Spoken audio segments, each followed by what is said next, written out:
Assalamualaikum warahmatullahi wabarakatuh. Innal hamdalillah nahmaduhu wa nasta'inuhu wa nastaghfiruh wa natubu ilayhi wa na'udzu billahi min shururi anfusina wa sayyiati a'malina. Man yahdihillahu fala mudilla lahu wa man yudlil fala hadiya lahu. Asyhadu an la ilaha illallah wahdahu la syarika lahu wa asyhadu anna Muhammadan 'abduhu wa rasuluh. يا أيها الذين آمنوا اتقوا الله حق تقاته ولا تموتن إلا وأنتم مسلمون يا أيها الناس اتقوا ربكم الذي خلقكم من نفس واحدة وخلق منها زوجها وبث منهما رجالا كثيرا ونساء واتقوا الله الذي تساءلون به والأرحام إن الله كان عليكم رقيبا يا أيها الذين آمنوا اتقوا الله وقولوا قولا سديدا يصلح لكم أعمالكم ويغفر لكم ذنوبكم ومن يطع الله ورسوله فقد فاز فوزا عظيما أما بعد فإن أصدق الحديث كتاب الله وخير الهدي هدي محمد صلى الله عليه وسلم وشر الأمور محدثاتها وكل محدثة بدعة وكل بدعة ضلالة وكل ضلالة في النار. أيها الإخوة والأخوات أعزني الله وإياكم. Saudara-saudara yang dimuliakan Allah Subhanahu wa taala, marilah kita senantiasa untuk selalu bersyukur atas nikmat-nikmat yang Allah berikan kepada kita, dan kita tunjukkan syukur kita kepada Allah dengan kita meningkatkan ketakwaan, amal saleh, ketaatan kepadanya, menjauhi dosa dan maksiat. Semoga Allah selalu membimbing kita ke jalannya yang lurus, menyelamatkan kita dari setiap keburukan, dari fitnah-fitnah akhir zaman, dan menyelamatkan kita juga dari azab neraka di hari kiamat dan memasukkan kita ke dalam surganya. Sebelumnya saya mohon maaf karena keterlambatan, karena saya tadi berangkat dari Surabaya, macet di jalan dan hujan, sehingga sampai di sini pas waktu Isya. Semoga teman-teman saudara-saudara tidak ngantuk, sabar sebentar. Mudah-mudahan apa yang kita bicarakan malam ini bermanfaat, yaitu tentang peristiwa-peristiwa besar yang terjadi sebelum lahirnya Nabi kita Muhammad sallallahu alaihi wasallam. Dimulai dari negeri Saba. Hadirin sekalian, Saba, pernah Rasulullah sallallahu alaihi wasallam ditanya oleh sahabatnya, "Wa mal Saba ya Rasulullah? Hal hiya ismul mar'ah atau ismul ab?" Apakah Saba itu nama perempuan, seorang wanita, atau nama sebuah tempat di bumi ini? Maka Nabi menjawab, "Walaysat ismul mar'a wa walaysa aidan ismul ard." Ini bukan nama perempuan dan juga bukan nama tempat di muka bumi ini. Walakinna ismul rajul, tetapi nama seorang laki-laki. Walad ashrah, mempunyai anak 10. Ya. 6 orang tinggal di Yaman dan 4 orang merantau ke Syam. Itulah Saba. Kemudian Saba ini menjadi sebuah kerajaan besar. Waktu itu di Yaman, di Sana'a, diberikan rezeki oleh Allah Subhanahu wa taala, penduduknya luar biasa sekali. Disebutkan di dalam surah Saba, baldatun thayyibatun wa rabbun ghafur. Ya, negeri yang baik. Ya, mereka mempunyai Rabb yang Maha Pengampun lagi. Ini kelebihan daripada negeri Saba.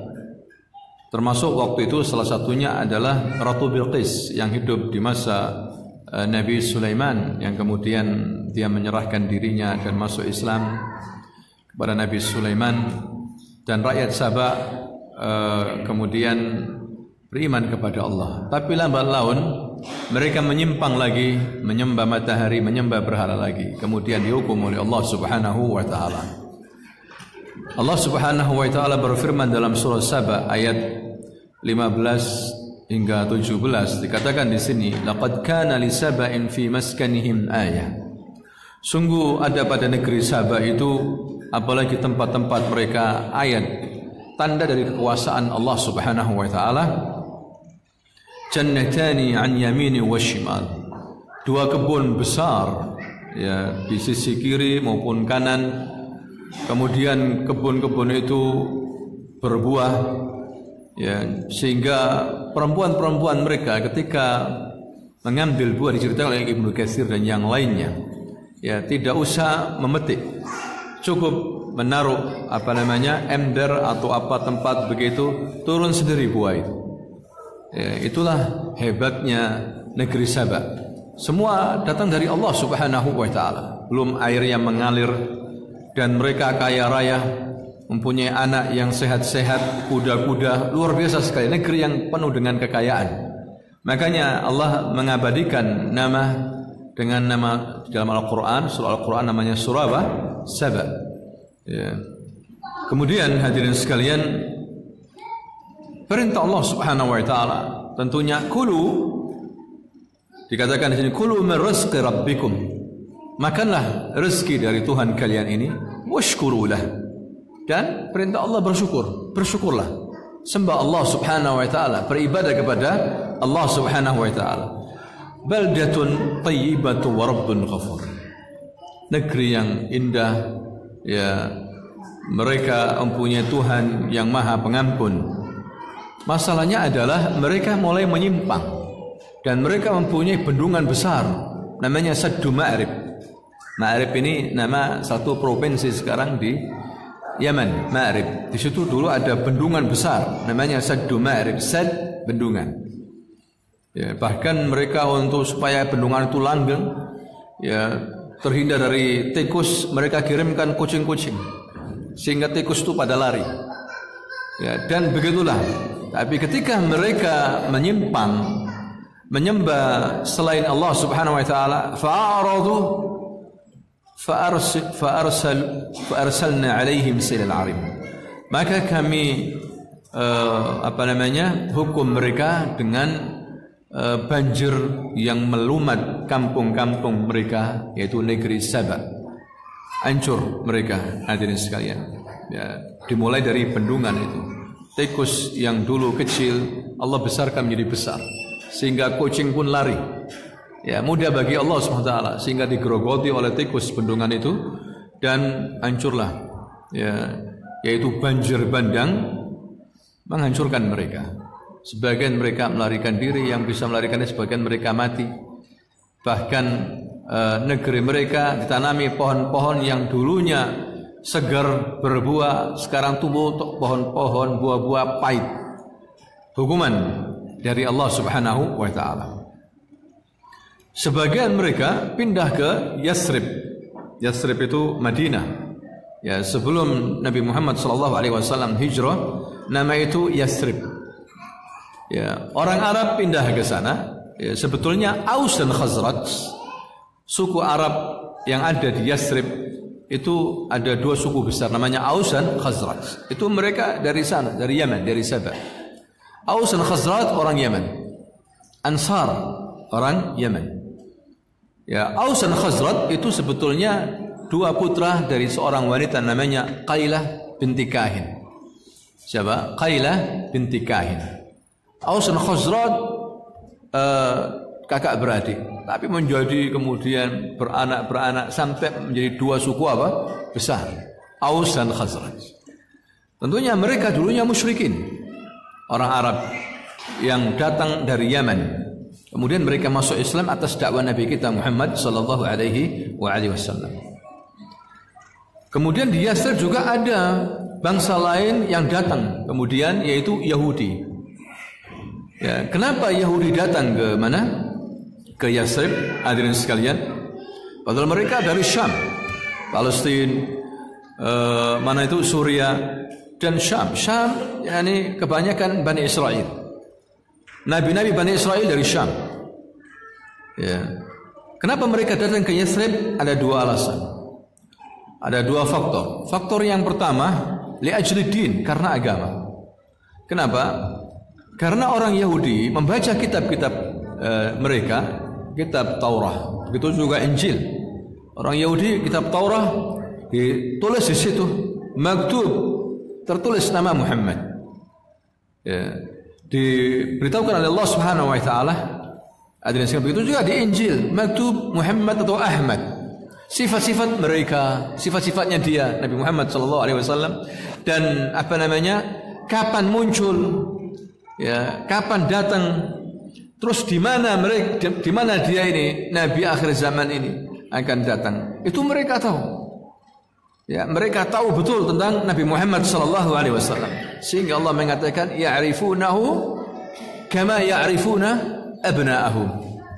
Ini orang Yahud, ahlul kitab itu, mereka tahu tentang Nabi Muhammad sallallahu alaihi wasallam sebagaimana mereka mengetahui tentang anak-anak mereka sendiri. Apakah ada seorang ayah tidak mengenal anaknya? Seorang ibu tidak mengenal anaknya? Walaupun 10 tahun menghilang balik, tahu kalau dia itu anaknya. Begitulah orang-orang Yahud mengenal Nabi Muhammad sallallahu alaihi wasallam. Tahu betul. Mungkin lebih tahu daripada kita. Apalagi orang Arab saat itu. Ya, masalahnya adalah ya, ketika yang muncul itu Muhammad bukan dari Yahudi, itu masalahnya. Muhammad ternyata dari bangsa apa? Bangsa Arab. Falamma arafu kafaru bih. Ketika mereka tahu, mengingkari. Ini sifat Yahudi. Sebaliknya orang bangsa Arab dari Yaman, Aus dan Khazraj, orang Ansar itu, ya, nanti kemudian dinamakan Ansar mereka justru beriman.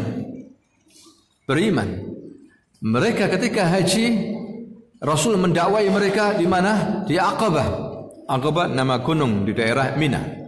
Ya, didakwai masuk Islam, kemudian terkenalah dengan Bai'atul Aqabah al-ula was-tsaniyah. Bai'atul Aqabah pertama dan juga kedua. Di situ masuklah Islam orang-orang Arab dari suku Aus dan Khazraj. Itu sebelum Nabi hijrah. Hadirin sekalian. Orang Yahudi selalu mengatakan kepada orang Arab, kalau mereka berselisih dengan orang Arab, mereka mengatakan, kami akan perangi kalian wahai orang Arab. Ya, bersama Nabi kami yang terakhir nanti kita akan habisi kalian sebagaimana Allah menghancurkan kaum 'Ad. Itu orang Yahudi. Makanya ketika orang Arab ini Aus dan Khazraj ketika haji mengetahui bahwa Nabi yang terakhir di depan mereka, langsung mereka mengatakan, mari kita cepat sebelum orang Yahudi mendahului kita beriman kepada dia. Nah itu ya, Aus dan Khazraj awalnya sebelum mereka menjadi muslimin datang ke Madinah, ke Yathrib li ajli dunya, karena dunia. Negeri mereka hancur, mereka hijrah ke mana? Yathrib. Amal Yahud li ajli din. Orang Yahud karena apa? Agama. Karena mereka lebih dekat nanti dengan Nabi yang diutus di Madinah, tempat yang banyak kurmanya, pohon kurma. Tertulis di kitab mereka itu. Sebab yang kedua, karena mereka diserbu sama orang-orang Romawi, terutama di Palestina. Mereka melarikan diri kemana? Ke Madinah. Cuma orang Yahudi ahli kitab. Mereka lebih pintar tentunya daripada orang Arab, Badui. Ya, ada 3 suku di dalam kota Madinah itu. Suku Yahudi, yang pertama Bani Qunayqa, kedua Bani Nadhir, dan Bani Quraidah. Ada di luar Madinah Khaybar, itu markasnya Yahudi. Harta, kekayaan di Khaybar. Dan mereka pedagang-pedagang ulung. Sampai kemudian menguasai tanah-tanah Madinah karena mereka menerapkan sistem riba. Orang Arab tidak bisa bayar, punya utang, sehingga mereka harus membayar dengan tanah mereka. Bahkan ada yang membayar dengan gadis-gadis mereka, diserahkan kepada orang Yahudi. Itu dulu sebelum lahirnya Nabi Muhammad sallallahu alaihi wasallam. Hadirin sekalian. Nah, orang Yahudi punya pengaruh sampai mempengaruhi beberapa daerah wilayah termasuk Najran. Najran dulu penduduknya Nasara. Najran satu provinsi sekarang masuk wilayah Saudi yang dekat dengan Yaman. Dulu Nasrani masuk Yahudi, terutama pemerintahnya, rajanya namanya Dzunnuwas. Masuk agama Yahudi sampai ke Yaman. Oh, itu terjadi peristiwa hadirin sekalian, di mana diceritakan oleh Rasulullah dalam Sahih Muslim, ya, Dzunnuwas memaksakan rakyatnya untuk menyembah berhala dan sihir. Agama Yahudi nggak lepas daripada sihir. Agama Yahudi nggak lepas daripada apa? Sihir. Itu agama mereka, menyembah syaitan, ya, dan menggunakan jasa jin dan syaitan. Itu agama Yahudi. Nah, Raja Dzunnuwas ini mempunyai tukang sihir senior. Tukang sihir senior ini mengatakan, wahai raja, ayyuhal malik, arsil ilayya syab ghulam, anak kecil, kirim kepada saya akan ajari dia sihir karena saya sudah tua. Maka dikirimlah kepada dia ini seorang anak, namanya enggak disebutkan namanya ghulam, yang penting dalam hadis itu ghulam. Ghulam itu anak kecil yang usianya belum sampai 10 tahun dalam bahasa Arab. Ghulam, ya ghulam. Waktu itu Rasul mengatakan kepada Ibnu Abbas masih kecil, ya ghulam, ihfadillah yahfadka, ihfadillah tajidu tujahak. Mengajarkan Ibnu Abbas. Walaupun ada orang sekarang sudah besar tetap namanya ghulam. Karena memang namanya apa? Ghulam, Pak Ghulam. Ya. Kalau di negeri Arab ghulam itu anak kecil. Maka dikirim ghulam, diajari tukang sihir. Nah, ghulam ini ketika mau pulang, di tengah-tengah rumahnya itu antara tukang sihir dan rumahnya itu ada seorang rahib Nasrani yang bertauhid kepada Allah Subhanahu wa taala. Dan dialah yang berdakwah ke Najran saat itu agar ahli Najran menyembah Allah. Dan dia berhasil. Ya. Maka ketika ghulam ini mampir ke situ, dia ajari agama Islam. Siapa Tuhan sebenarnya? Tentang tauhid. Jadi ikhwani wa akhwati fillah rahimani wa rahimakumullah, Nasara, agama Nasrani terpecah menjadi 3 golongan. Ya, al-fariq al-awwal minhum man yaqul anna Allah huwa al-Isa. Kelompok yang pertama mengatakan bahwa Allah adalah Isa al-Masih. Ya, Nabi Isa itulah Allah. Laqad kafara alladziina qalu innallaha huwal Masih ibnu Maryam. Telah kafirlah orang-orang yang mengatakan bahwa Allah adalah Al-Masih, Nabi Isa putra Maryam. Jadi mereka mengatakan bahwa Allah itu adalah Isa. Wa fariqus tsani, kelompok yang kedua, minhum man yaqul anna Isa ibnullah. Anna Isa ibnullah. Isa itu adalah anak Tuhan, anak Allah. Ta'ala Allah amma yusyrikun. Maha suci Allah atas apa yang mereka sekutukan. Ya. Wa fariqus salis huwa sahih. Itulah yang sahih. Kelompok yang ketiga, anna Isa Abdullah wa rasuluhu. Wa hadza qillah. Dan yang ketiga ini sedikit sekali, hampir mungkin tidak ada. Ada katanya ada di Amerika, tapi sedikit di antara mereka yang mengatakan bahwasanya Nabi Isa adalah Abdullah, hamba Allah, wa rasuluhu, wa laysa ilah, bukan Tuhan, wa laysa ibnullah. Abdullah wa rasuluhu. Rasulullah sallallahu alaihi wasallam mengatakan dalam hadis yang sahih, ya, riwayat Bukhari Muslim, man syahida la ilaha illallah, ya, wahdahu la syarika lah, wa anna Muhammadan abduhu wa rasuluhu, wa anna Isa abdullah wa rasuluhu, wa kalimatuhu alqaha ila Maryam wa ruhum min, wal jannatu haq wan naru haq, adkhalahu al jannah ala ma kana minal amal. Ya, barang siapa yang bersaksi bahwa tidak ada Tuhan yang berhak disembah, diibadahi kecuali Allah, la syarikalah, tidak ada sekutu baginya, dan bersaksi bahwa Muhammad abduhu wa rasuluhu, hamba dan apa? Rasulnya, wa anna Isa Abdullah wa rasuluhu, Nabi Isa begitu juga hamba Allah dan rasulnya, wa kalimatuhu alqaha ila Maryam, dan kalimat yang dilemparkan Allah ke Maryam sehingga kemudian dia hamil, ya, dan melahirkan Isa, dan Isa dikasih ruh buatan Allah, wa ruhum min, ruh alladzi khalaqahu Allah, ruh buatan Allah. Ruh ini dibuat oleh Allah, diberikan kepada Isa. Bukan Allah bagian daripada Isa, Isa bagian daripada Allah lah. Ya, bukan seperti itu. Kemudian meyakini bahwa al-jannah haq, surga itu benar adanya, wan naru haq, dan neraka itu benar adanya. Adkhalallahu al-jannah ala ma kana min al-amal. Maka Allah akan masukkan orang ini yang punya keyakinan tentang 5 hal ini ke dalam surga, dan Allah tidak peduli perbuatan apa yang dia lakukan. Kalau dia bertauhid, meyakini Nabi, hamba Allah dan Rasulnya Nabi Isa, begitu juga hamba Allah dan Rasulnya, ya, kalimatnya roh dari Allah, kemudian al-jannah haq wan naru haq, dimasukkan oleh Allah ke dalam surga. Hadzal hadis busyra, ini hadis kabar gembira bagi kita, hadirin sekalian. Ya, orang Nasara mengatakan Nabi Isa Ibnullah. Wa minhum man yaqul huwa Allah Isa, wa laysa kadzalik. Apalagi sekarang mereka memperingati wafatnya Isa Al-Masih.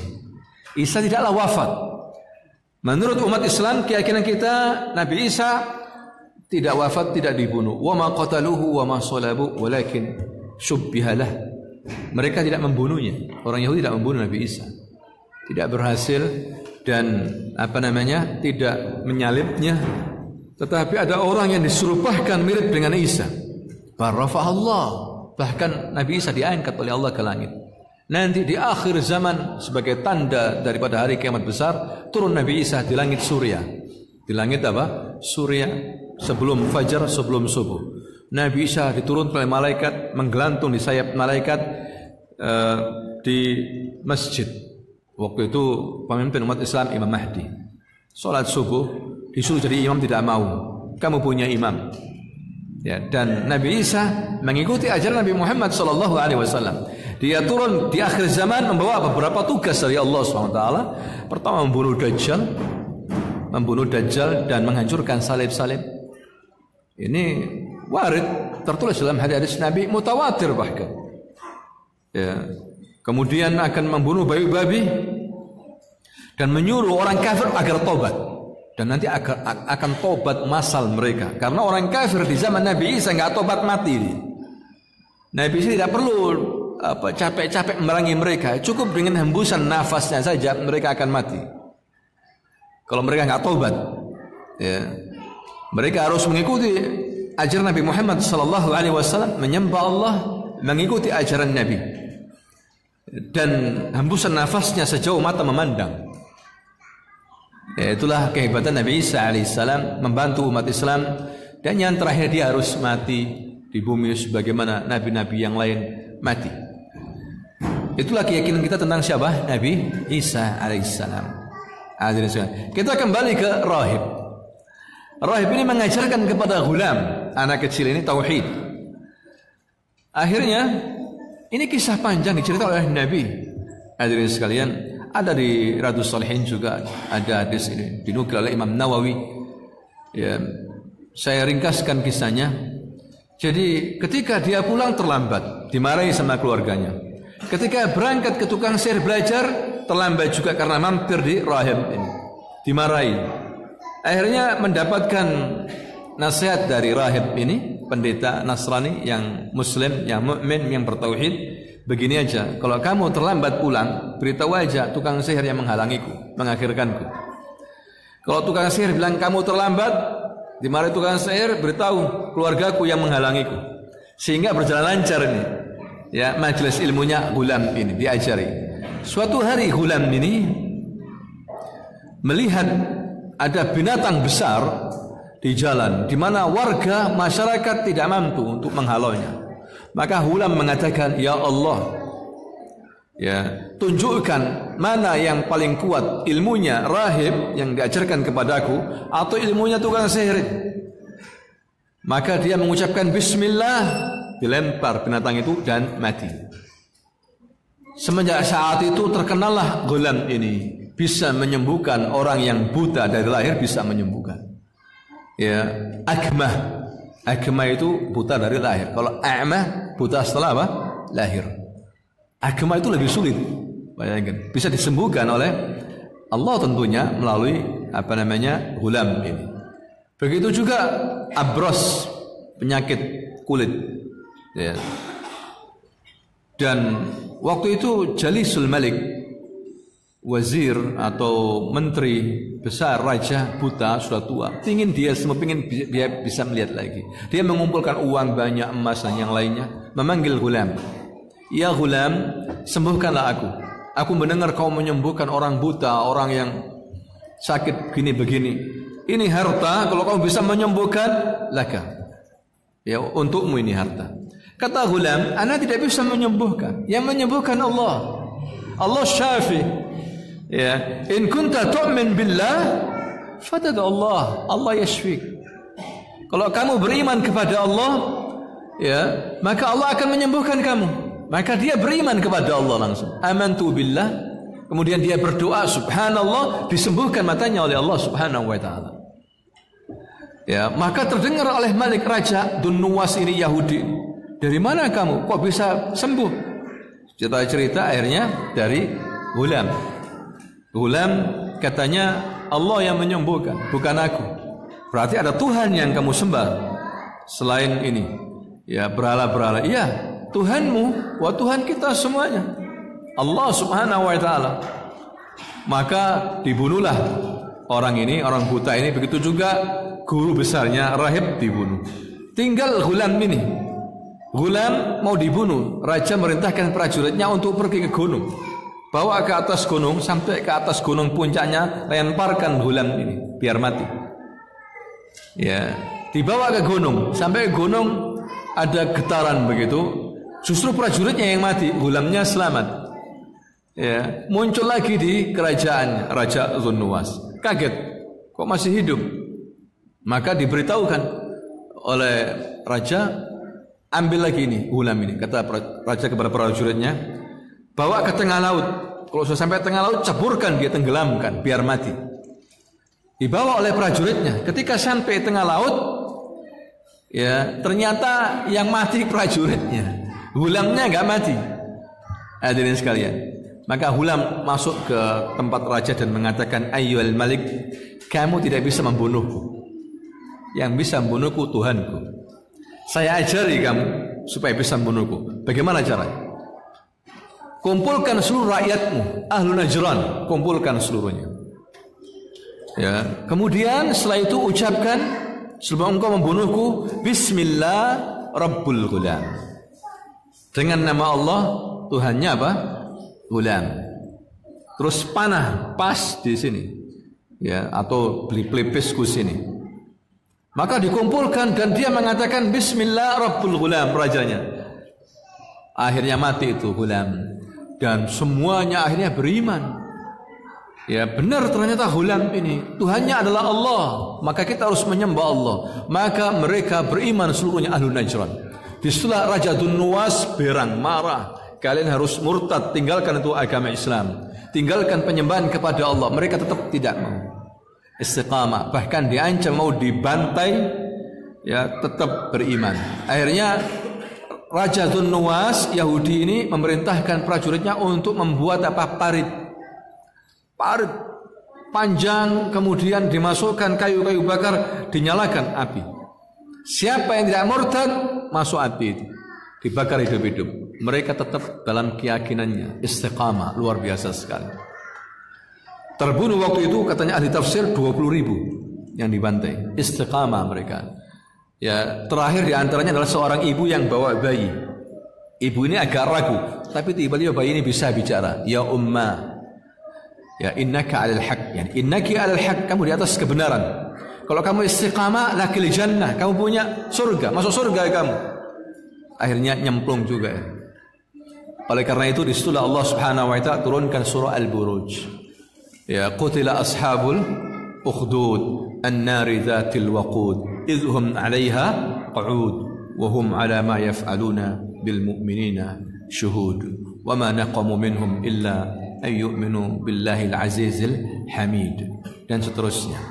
Qutila ashabul ukhdud parit, terbunuhlah orang-orang yang masuk dalam parit itu. Ini cerita sebelum lahirnya Nabi Muhammad sallallahu alaihi wasallam. Tidak ada yang selamat kecuali satu orang Arab, melarikan diri ke Romawi. Dan cerita orang Romawi Nasara, langsung murka Raja Romawi ini, Tidak mungkin mereka mengirimkan pasukan karena terlalu jauh. Romawi sama Najran, Damaskus sana. Artinya mereka dia ini kirim surat ke Raja Najasyi di Habasyah, Nasrani. Jadi Nasrani punya kerajaan besar di Habasyah. Raja Najasyi namanya. Ya. Maka Raja Najasyi diperintahkan Raja Romawi untuk menyerbu ini Najran ini. Nah, di Sultan Najasyi akhirnya mengutus dua komandannya, yang satu bernama Abroha dan yang kedua bernama Aryad. Abroha dan apa?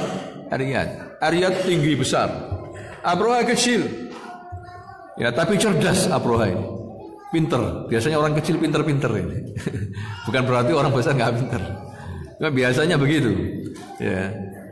Nah, itulah hadirin sekalian, akhirnya diserbu, kalah. Dunwas ini, bahkan Dunwas sempat melarikan diri tengah laut, ada yang mengatakan dia mati tercebur di laut. Sehingga dikuasai kembali oleh orang-orang Nasara. Lah, Abroha ngomong sama Aryad, ya Aryad, bagaimana kalau kita gabungkan pasukan menjadi satu? Oh, bagus. Ya, mereka berdua dari mana? Habasyah, bukan dari Yaman. Yaman dikuasai oleh kerajaan Habasyah, menjadi provinsi. Ya, dari provinsi apa? Habasyah. Katanya Aryad, bagus. Terus siapa pemimpinnya? Katanya Abroha, ya saya. Oh, tidak bisa, saya pemimpinnya. Pinter ini siapa? Abroha. Bagaimana kalau kita mubarazah, bertarung?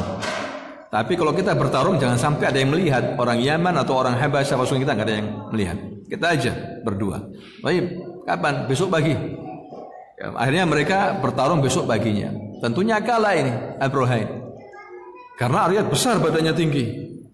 Ya, bahkan sempat kena pedang dari mulai kepalanya ini sampai ke mana ini, terus hidungnya sampai ke mulutnya, robek, tapi belum sempat mati. Ingin memaafkan Aryad ini. Ya, tapi Abroha pintar. Sebelumnya dia sudah ngoling, loyalisnya sembunyi. Ya, dia berkhianat. Kalau saya bilang begitu, sikat, berarti saya kalah. Sikat aja, ini Aryad. Ya, ternyata kalah. Dan dia bilang akhirnya muncul loyalisnya siapa ini? Abroha, dan dibunuhlah Aryad ini. Makanya Abroha dikatakan, atau dengan istilah Abroha al-Ashram. Abroha al-Ashram, yang robek mukanya. Al-Ashram itu begitu. Raja Abroha bukan raja, tapi apa? Gubernur. Nah, ketika mendengar Raja Habasyah ini atau komandan dibunuh oleh Abroha, berang marah. Ya, tapi lagi-lagi Abroha bisa meyakinkan. Ya, dan dia mengatakan, wahai Raja Habasyah, aku akan bangun gereja besar di Yaman ini, dan aku akan pastikan orang Arab yang biasanya haji akan tawaf di mana? Gereja ini. Akan masuk Kristen, masuk gereja ini. Senang Raja Habasyah, Raja Najasyi ini. Maka dibangunlah gereja besar dan indah, bagus sekali. Tidak ada gereja satu yang paling besar kecuali gereja yang dibangun oleh Abroha di Yaman, di sana. Namanya Qulais. Gereja apa? Qulais. Dan dia memprovokasi orang Arab agar datang ke sini pindah agama begitu. Disitulah orang Arab ini agak gusar, emosi, tersinggung. Ada dua riwayat. Ada yang mengatakan bahwa ada malam harinya itu ada orang Arab buang air besar di situ, di gereja itu. Ada orang buang air besar itu, kemudian kotorannya dicatkan di temboknya. Itu membuat Abroha gusar. Riwayat yang kedua, ada orang Arab nggak terima ya dengan pernyataan Abroha ini, malam hari membakar gereja itu, sehingga gereja itu terbakar. Gereja itu indah sekali. Itu yang membuat marah Abroha. Abroha kirim surat agar dikirimkan gajah, pasukan gajah ke Habasyah. Maka dikirimkan pasukan gajah banyak sekali. Nah, gajah bukan dari Yaman, tapi dari mana? Habasyah, dari Afrika. Gajah itu kebanyakan dari Afrika atau India. Karena mereka-mereka inilah yang menggunakan gajah. Kalau orang Arab tidak kenal gajah. Yaman nggak kenal gajah, kenalnya apa? Ba'ir, onta, naqah, ibil. Ya. Dari mana gajah? Kiriman dari Raja Habasyah. Bapak Ibu Saudara sekalian. Maka disitulah dia menaiki gajah yang paling besar, namanya Mahmud. Namanya apa? Mahmud. Diceritakan oleh ahli sejarah, namanya Mahmud gereja ini. Berangkat banyak sekali. Gereja gajah besar, al-fil. Ada gajah-gajah yang lainnya tapi yang paling besar. Makanya cukup dikatakan ashabul fil.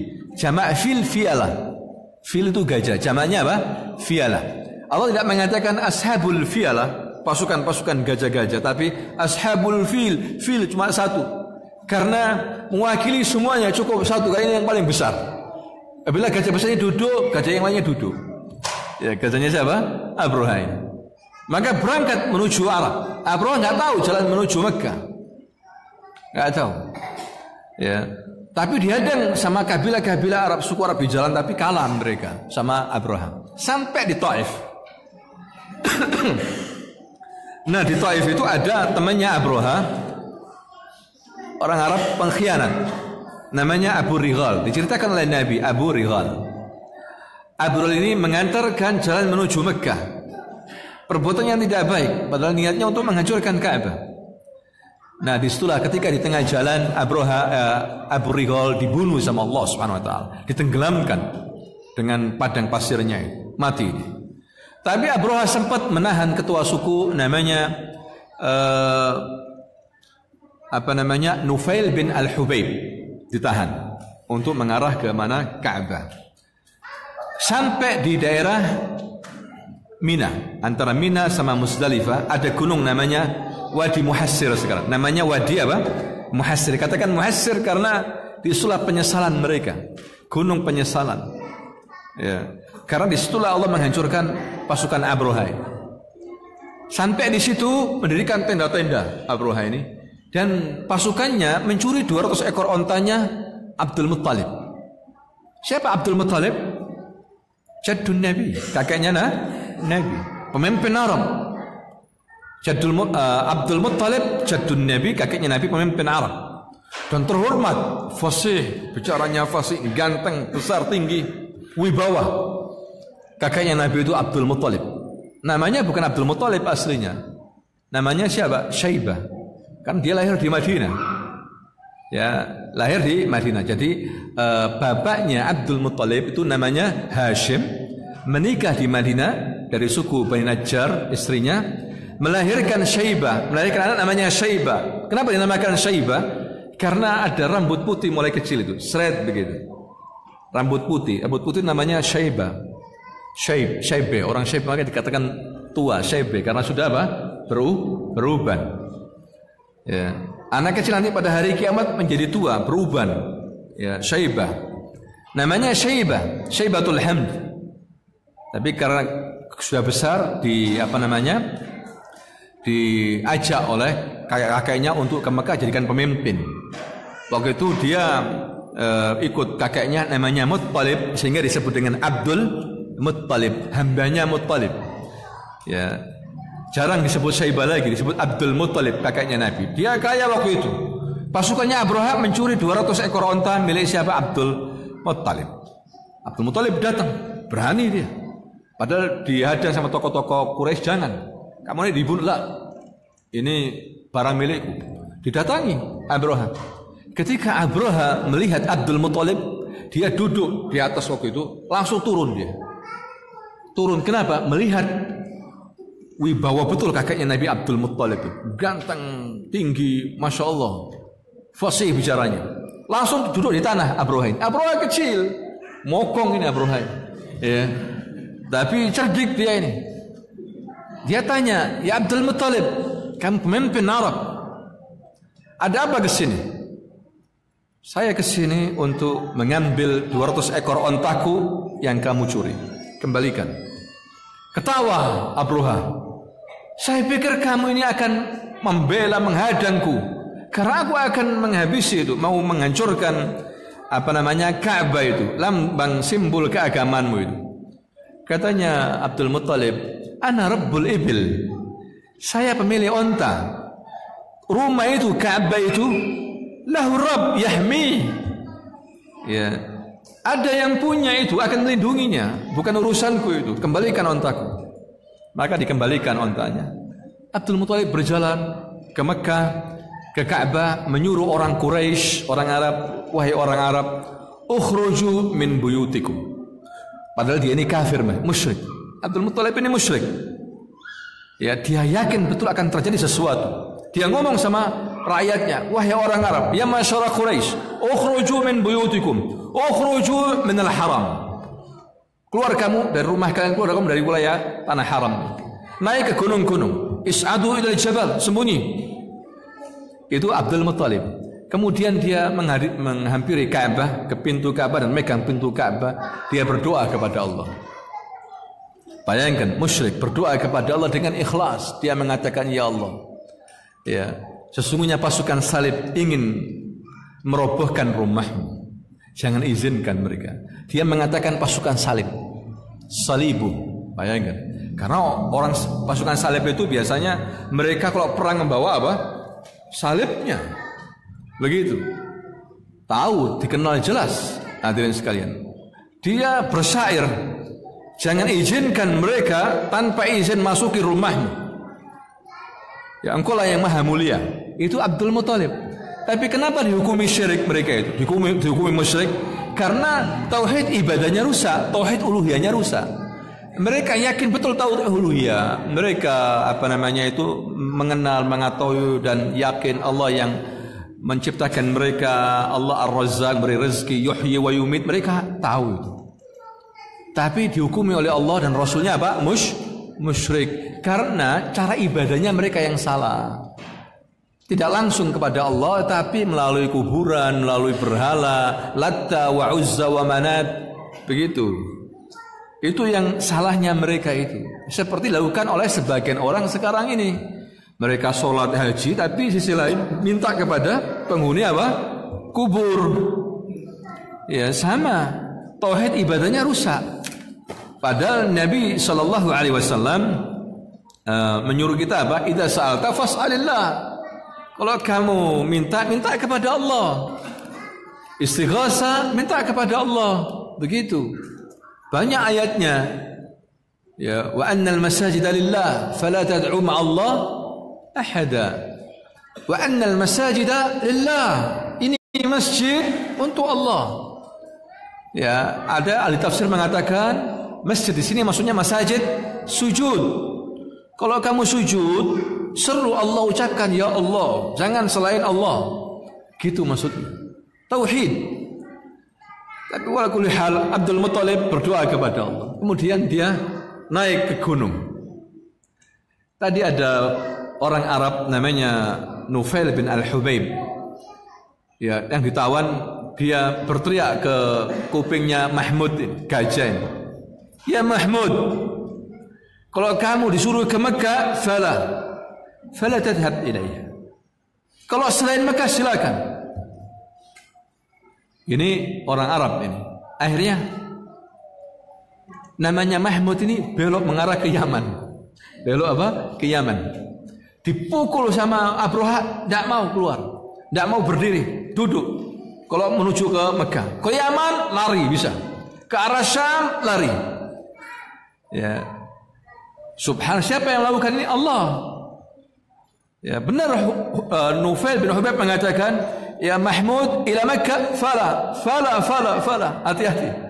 Ya, dan subhanallah lari apa gajahnya ini. Nah, disitulah Allah tunjukkan kekuatannya.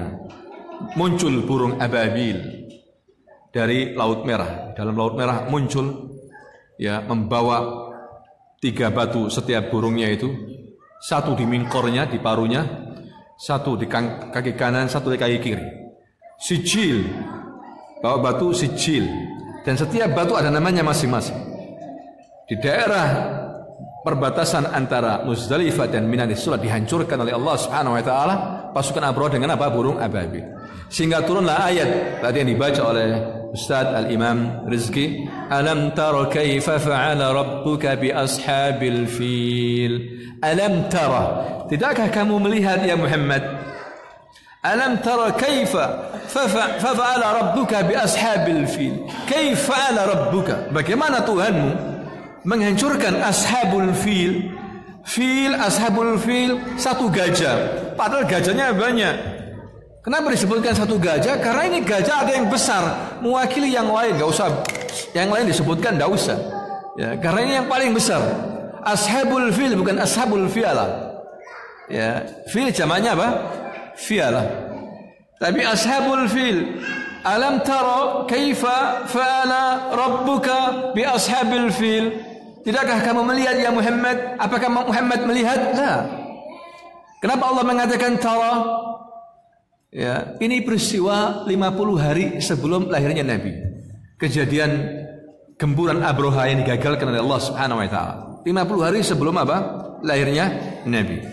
Di sini kalau kita mendapatkan informasi ini ada 3 pengertian. Bisa jadi namanya ainul yakin. Ainul yakin itu melihat. Anda melihat sendiri informasi ini. Ya, itu namanya ainul yakin, melihat. Ada namanya hakul yakin. Anda hadir melihat. Itu hakul yakin. Tapi ada namanya ilmu yakin. Anda enggak melihat, enggak hadir di situ, tapi Anda dapat ilmunya. Dari Allah, Quran, hadis, dari informasi, dari kisah. Ya, Nabi Muhammad dapat kisah dari satu sama lain dari kakeknya tentang ashabul fil. Ya, di sini Nabi tidak harus melihat, tidak harus hadir. Ini namanya ilmu apa? Yakin. Masalah surga neraka ini ainul yakin, hakul yakin atau ilmu yakin? Ilmu yakin. Kita dapat informasi dari Allah. Baca Quran, baca hadis, sifat surga, sifat neraka. Nanti kalau kita masuk surga, baru ainul yakin wa haqqul yakin. Paham ya? Alam tara kaifa fa'ala rabbuka bi ashabil fil. Ini murni dari Allah, tidak ada intervensi manusia. Sama sekali, wala Abdul Muthalib, wala orang Quraisy. Ya, Allah sendiri yang bertindak terhadap ashabul fil. Kenapa Allah munculkan burung fil, burung ababil? Saghir, kecil. Pasukan gajah besar, gajahnya besar. Apa pelajaran di sini? Itu menunjukkan anna jundallah la yuhzan. Burung kalau itu memang adalah tentara Allah, enggak akan terkalahkan, walaupun qalil, walaupun saghir, walaupun kecil. Selama tentara Allah tidak akan apa? Kalah. Pasti menang. Walaupun kecil, walaupun sedikit.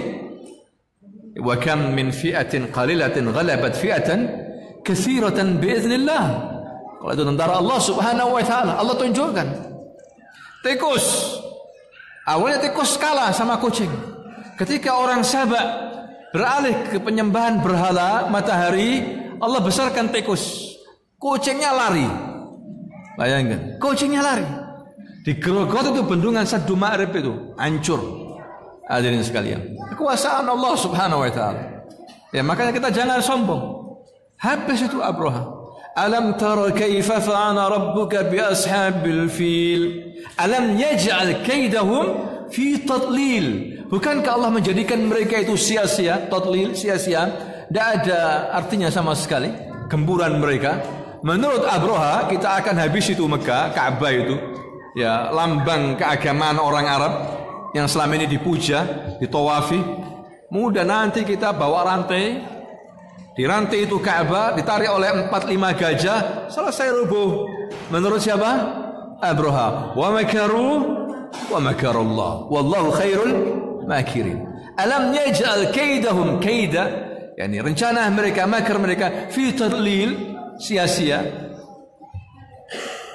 Ya, fa arsalna alaihim tayran ababil, kami utus tayran ababil, termihim bihijaratim min sijil. Mereka melempar, itu burung-burung melempar batu dari sijil, melempar mereka. Ya, termihim bihijaratim min sijil faj'alahum ka'asfim ma'kul. Ya, Allah menjadikan mereka ka'asf. Tahu asf? Asf itu kayak makanan sisa. Kalau Anda makan itu ayam goreng, ya kan? Ayam goreng lah. Anda makan itu, klek begitu. Kan sisa, ya kan? Sisa daging sedikit, tulangnya Anda buang. Kas itulah asf. Ya. Atau seperti di dalam terjemahan itu seperti daun yang dimakan apa? Lalat.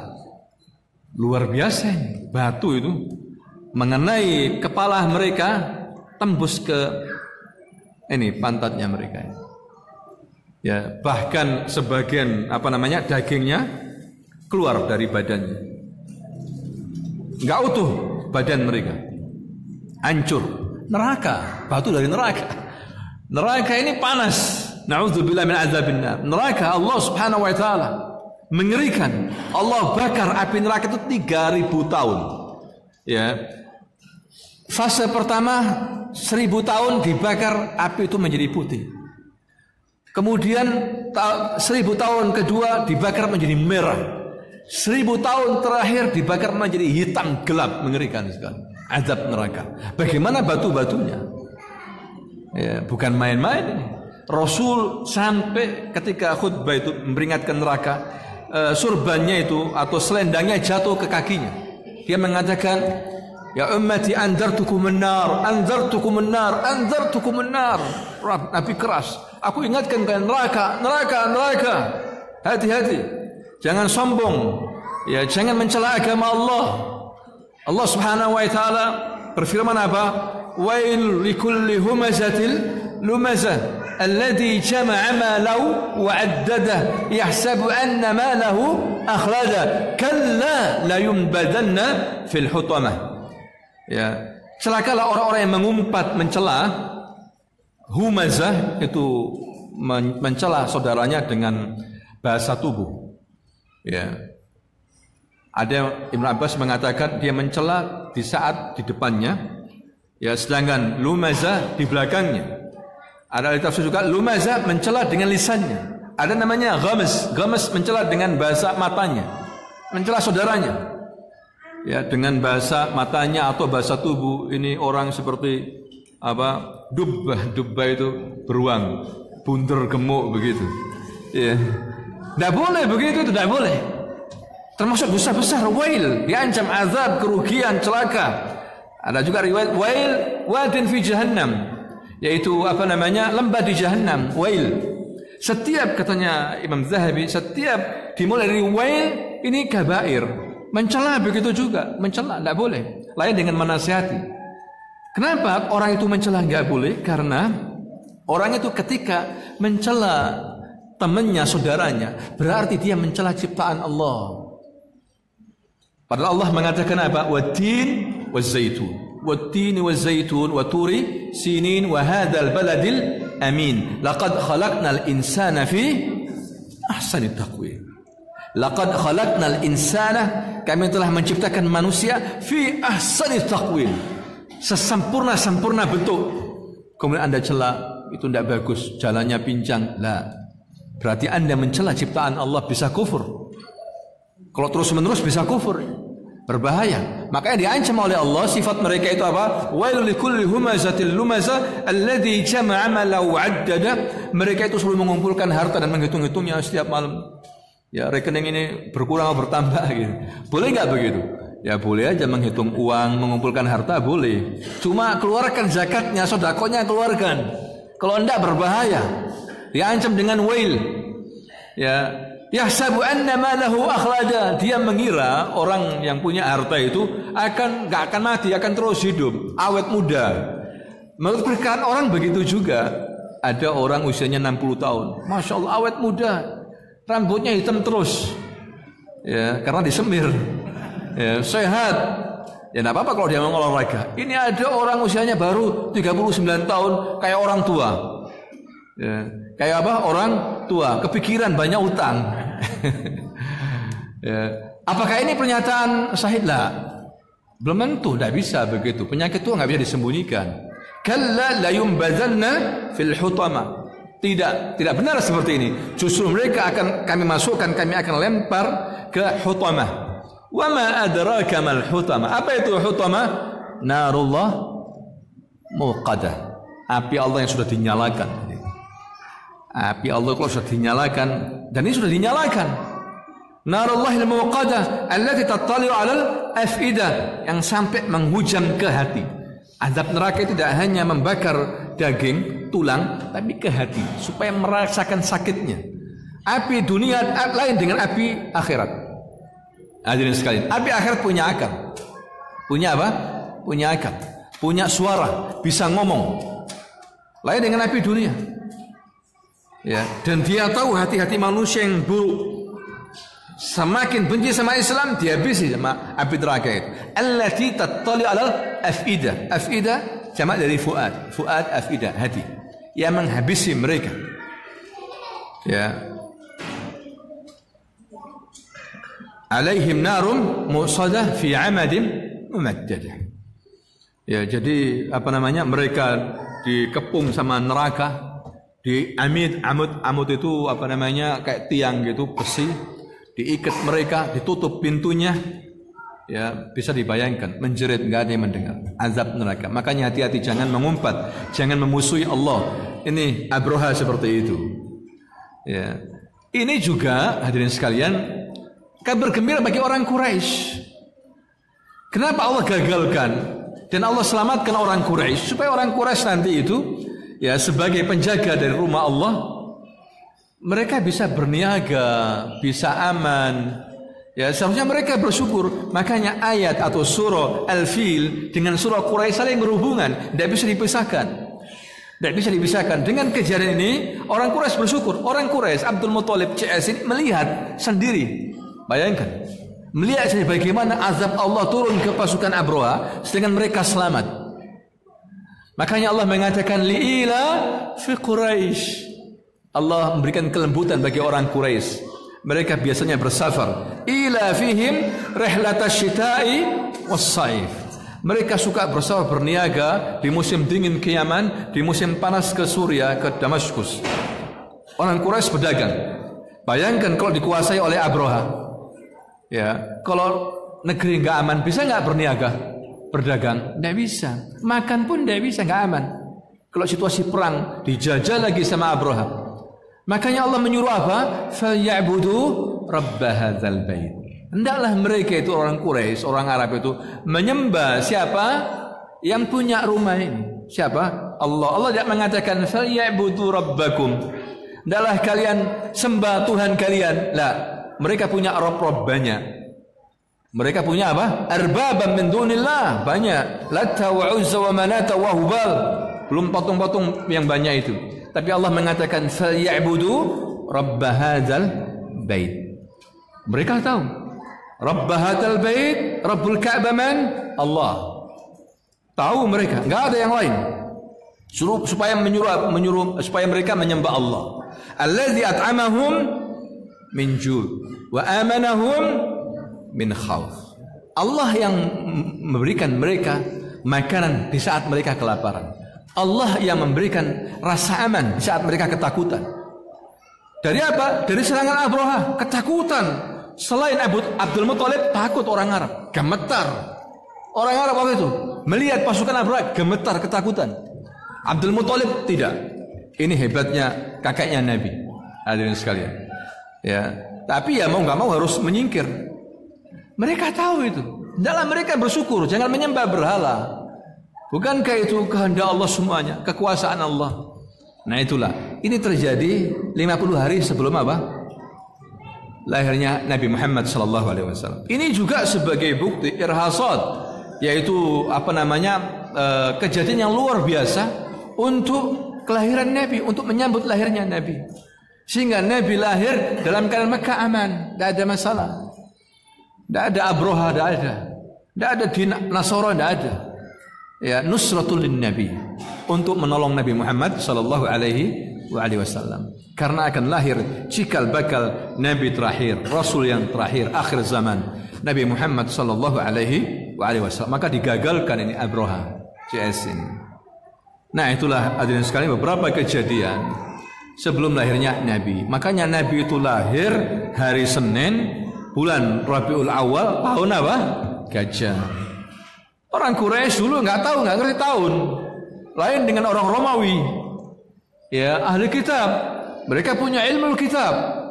Punya tahun-tahun. Orang Arab Badui nggak tahu. Pokoknya ada kejadian besar, yaitu sudah tahun gajah. Soalnya tahun itu lahir Nabi, sehingga Nabi lahir di tahun apa? Gajah. Itu aja sudah. Nggak usah pusing-pusing. Ya. Nah begitulah orang Arab Badui begitu. Ya. Mudah-mudahan sedikit ini bermanfaat. Jazakumullah khair. Subhanakallahumma wa bihamdika asyhadu an la ilaha illa anta astaghfiruka wa atubu ilaik. Assalamualaikum warahmatullahi wabarakatuh.